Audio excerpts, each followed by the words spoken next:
It's not in the cards for you.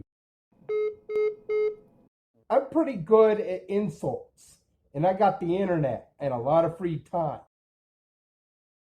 Alright, this is slightly out of order because I have to do a voiceover and I wanted to get it the fuck out of the way. We're dancing with blank paper. I'm sure this went to the beat of whatever music I cut out. I didn't listen to it first. I'll be at your beck and call, honey. Nobody wants that. It looks like he wrote beak since he couldn't do the C correctly. Anyway, nobody wants that, Lucas. I promise, outside of very, very specific fetish scenarios. Ugh. Gross. You can't abuse the woman or man you love because that's not love. Sky is blue, grass is green, water is wet. I've got like 10 seconds left, so I'll just let you know that through a lot of his videos this batch, he was blasting copyrighted music, and you could both barely hear him over it, and also it wasn't even great music. I ran those videos through the AI vocal remover that the app I use to edit has. They mostly turned out okay. With some of the music with heavy vocals, you can still kind of hear the vocals. But at least you can hear Lucas, and it should be enough to not have YouTube get pissed at my upload. Anyway, back to Lucas. Yay. Seeing how June is Pride Month and Men's Mental Health Month, we should stand together to support others and raise awareness. I think it's important to remember today that the Emancipation Proclamation was signed freeing all the slaves. And 4 years ago, was it, that we created the holiday Juneteenth, commemorating the end of slavery. But that's not the important bit. The important bit is that it took 2 years for Texas to get off its sweet ass and tell the slaves. So they didn't get the message until 1867. Have a beautiful Juneteenth. I will find success in what I'm looking for. All I need is $100 in my Cash App account. But that depends on you. You guys don't think I can pick up a hot 20-something in the park? Well, I know I can. If I have $100 in my pocket, I could get her to have drinks with me at a bar or tavern or something like that downtown. It would be easy enough for me to do, again, with that $100 in my wallet on my debit card.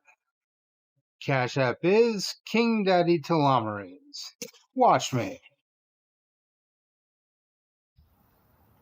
Unfortunately, under a capitalist regime such as the United States, one needs more money in order to accomplish one's goals. Giving people more money is not classism. Giving people more money is socialism. And that's what we need. We need more people to have more money. Not the rich motherfuckers, but the guys like me that are low in the totem pole, the poor, the anti-capitalist people, the people that truly want the proletariat and the oppressed to rise above. So if you're so generous, give me $100 and I can find my chick. Cash App, $ King Daddy Telomerase. Remember, giving me more money is socialism, not classism, you stupid bigots.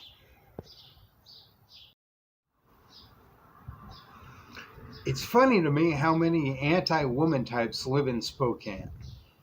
In other words, Republicans. Well, you're anti-universal health care, you're anti-child care, you're anti-maternity leave, you're anti-abortion, you're anti-breastfeeding in public. I think that you're anti-baby, you're anti-child, and you're anti-woman. And yet, when I meet the women, they're not Republican women in Spokane.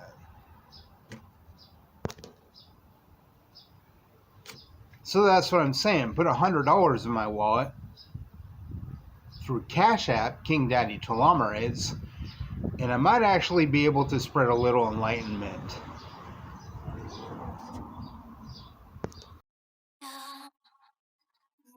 Liberals and leftists are not the same thing just because they begin with the letter L. I'm tired of trying to make this distinction, but really the distinction is clear in these 2 points. A liberal can't watch South Park without being offended, and a leftist can't. And a liberal thinks the system is broken and can be fixed. fixed, while a leftist thinks the system is designed to work exactly as it should have been and needs to be dismantled. Big difference. I'm a leftist. I'm not a liberal. One thing I've noticed about liberals is they'll steal all our good ideas and then immediately start profiteering off of it and being offended by everybody that holds a contrary view in order to create division and to generate more money, just like the conservatives do with their ideas that they steal from bumfuck Egypt over in right-wingistan.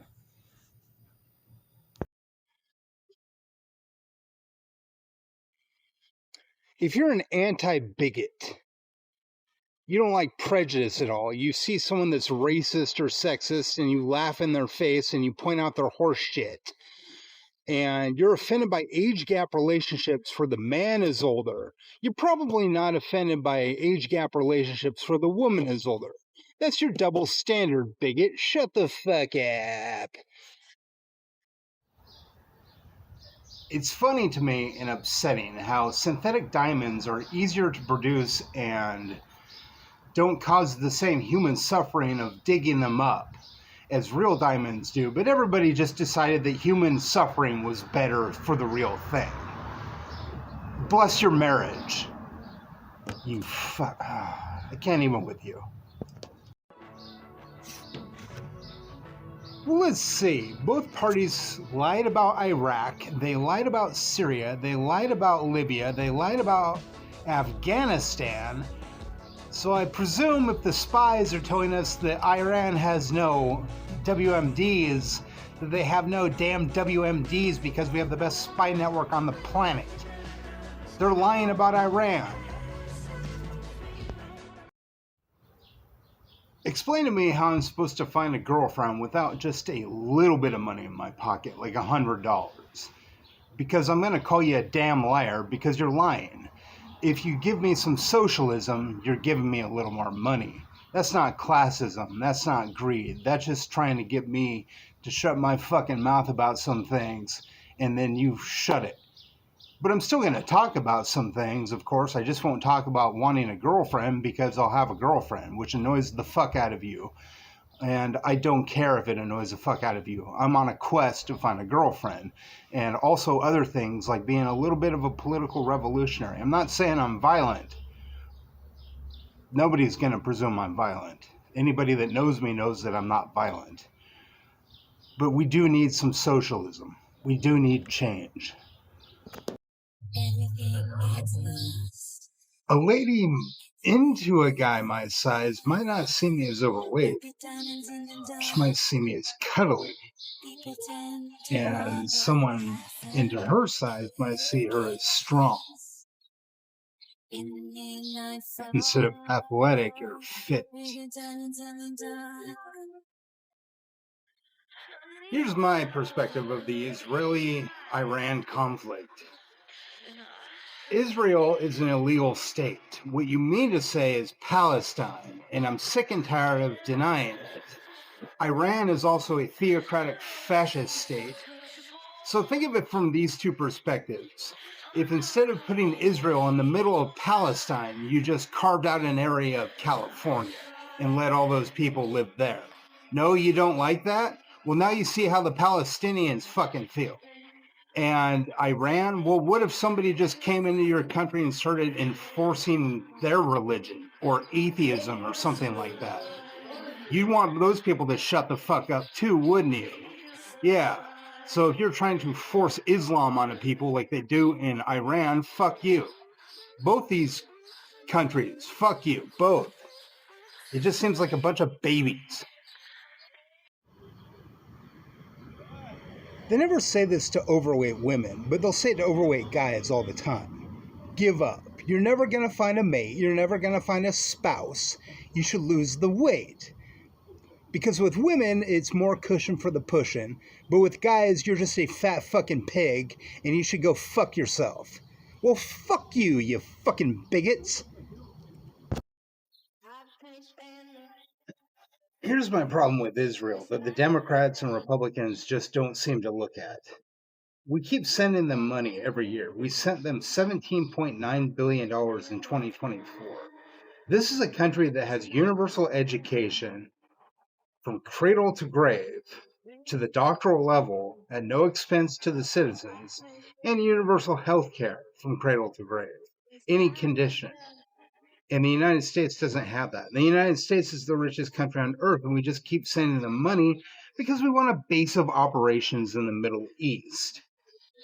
Why the Middle East?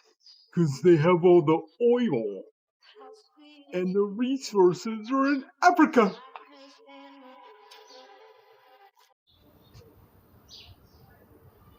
Here's my problem. Let's say we had a socialist world where we were helping the poor get housing, etc., and making sure everyone was equal and everybody lived at a middle class level of excitement, which would be the American dream for the planet. Everybody has a house, a good job,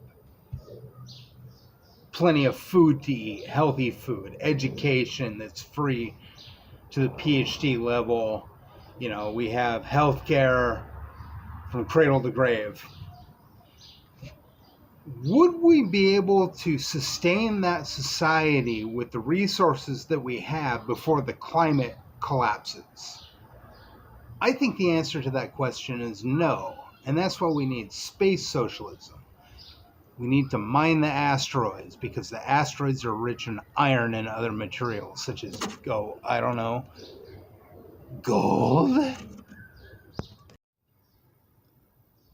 People are so selectively squeamish sometimes, especially when it comes to things like food. Me personally, I love foie gras. I've only had it once, but it was like $35 for a tin about that big, and you take it and you wipe it on some like crusty bread, like crouton type bread. Crostinis is what they're called. Crostinis, and you eat it. And what it is it's a fatty goose liver where the goose has been force fed with a feeding tube until it's killed. And a lot of people don't like that idea because they think it's unethical. It's not illegal or anything. You can get it anywhere in the United States that serves it, of course. But they're so selectively squeamish. Like they'll be squeamish about foie gras, but like, you ever look at the living conditions of a cow? Like these little tiny like enclosures that keep your beef all in or whatever, or like chickens where you're in an even tinier enclosure because you're a chicken, of course, but it's still not much mobility at all, but you have no problem eating chicken and you have no problem with eating beef. Another one is sushi. There's a lot of people that will not try sushi because sashimi is raw fish, and that's the fish that's on the sushi. They don't like that, but you got to understand these creatures breathe with water. They don't breathe air, they breathe water, and it is an anaerobic creature, so you don't get that whole thing of like food spoiling. But like, I'm risque when it comes to food. I would try steak tartare, or what's that other one? It's like strips of raw beef. Churchill's has it. Steak tartare, though, is raw ground beef mixed with an egg and seasonings, and then you put that on a cracker and eat it. I would try that out. And then there's I don't want to fuck up and say the wrong thing. This is such a good video so far. Oh, steak. Oh, it's right on the tip of my tongue too. Well, anyway, like raw beef. People won't eat raw beef, and I would be willing to give that a chance, even though I haven't tried that yet. I'm adventurous when it comes to food. As an older guy interested in younger males and a libtard or whatever you want to call me,